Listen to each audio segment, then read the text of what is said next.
এই উম্মত তো এক নেকি দিয়া জান্নাতে যাবে। কয় নেকি দিয়া? একটা নেকি দিয়া জান্নাতে যাবে এই উম্মত।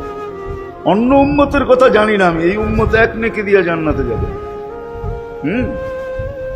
নবীর একটা আদর্শের কারণে জান্নাতে যাবে। সিরত মানি আদর্শ, আর এটা আমরা কদমে কদমে মুহতাজ। কেননা এই ছোট জীবনটা যদি গ্রহণযোগ্যতা পর্যন্ত পৌঁছাইতে হয় আল্লাহর কাছে, চাই নারী হই, চাই যুবক হই, চাই বৃদ্ধ হই, যেই মানুষই হই না কেন, যেখানেরই হই না কেন, যেই বাসারই হই না কেন, যেই বর্ণেরই হই না কেন, যেই পেশারই হই না কেন, যেই সোসাইটিরই হই না কেন, এই জীবনটাকে যদি গ্রহণযোগ্যতা পর্যন্ত পৌঁছাইতে হয় কার কাছে? দুনিয়া আলাদের কাছে না, মালিকের কাছে, যিনি এক ফোঁটা পানির থেকে অস্তিত্ব দিছেন, যার কাছে আবার আমাদেরকে ফিরা যেতে হবে। পালানের কোনো সুযোগ নাই। এই জন্যই কোরআন আমাদেরকে বোঝায় আইনাল মাফার। আল্লাহ বলতেছে কোথায় ভাগবে তুমি, বলো কোথায় ভাগবে?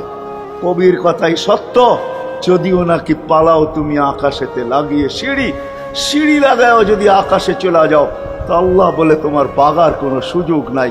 কেননা ইল্লা বি সুলতান, ওইখানেও আমার রাজত্ব, এইখানেও আমার রাজত্ব, ডাইনো আমার রাজত্ব, বামে আগে পিছে উপরে নিচে সর্বত্র আমার রাজত্ব। আমার রাজত্বের বাহিরে যাওয়ার ক্ষমতা তোমাদের নাই।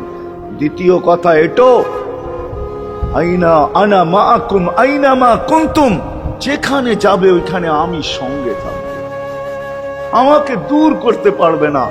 যদি করো তাহলে তুমি থাকবে না, তোমার অস্তিত্বই থাকবে না। কেন আমাদের ভিতরে আল্লাহ নাই বটে, কিন্তু আল্লাহর একটা পাওয়ার আছে যেটাকে রূহ বলে। কুলির রূহ মিন আমরি রব্বি, আল্লাহর একটা পাওয়ার, একটা সিফত, সবচেয়ে শক্তিশালী পাওয়ার যেটা, ওটা আমাদের ভিতরে আল্লাহ ঢুকায় রাখছেন, যেটাকে আমরা রূহ বলি। কোরআনের ভাষায় রূহ বলে, বাংলা ভাষায় আত্মা বলে। যেটাকে আমরা আত্মা বলি ওটা আল্লাহর হুকুম ছাড়া কিছু না।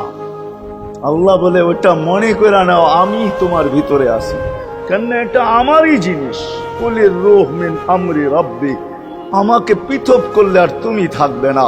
তখন তোমার চক্ষু থাকবে আইন লা তানদুর, তোমার চক্ষু থাকবে দেখবে না। উদুন লা তাসমা, কান থাকবে শুনবে না।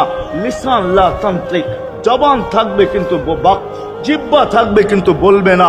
আকলুন লা তুমাইয়িজ, তোমার মগজ থাকবে ভালো মন্দ বুঝবে না। কলব লা তাতাফাক্কার, দিল থাকবে কিন্তু চিন্তা করার ক্ষমতা তোমার থাকবে না। ইয়াত লা তাফতিশ, হাত থাকবে ধরবে না। রিজল লা তামশি, পাও থাকবে চলবে না। তুমি হবে লাশ। আল্লাহ পর্যন্ত যদি গ্রহণযোগ্যতায় পৌঁছাইতে হয়, ওইখান থেকে বাহির হয়ে গেছি, ভালো তো বাসি কিন্তু আগেরটুকু জানি না। ও মেরে দোস্ত, শুধু ভালোবাসলে চলবে না। আবু তালেবের চেয়ে বড় ভালোবাসা আপনার আমার ছিল না।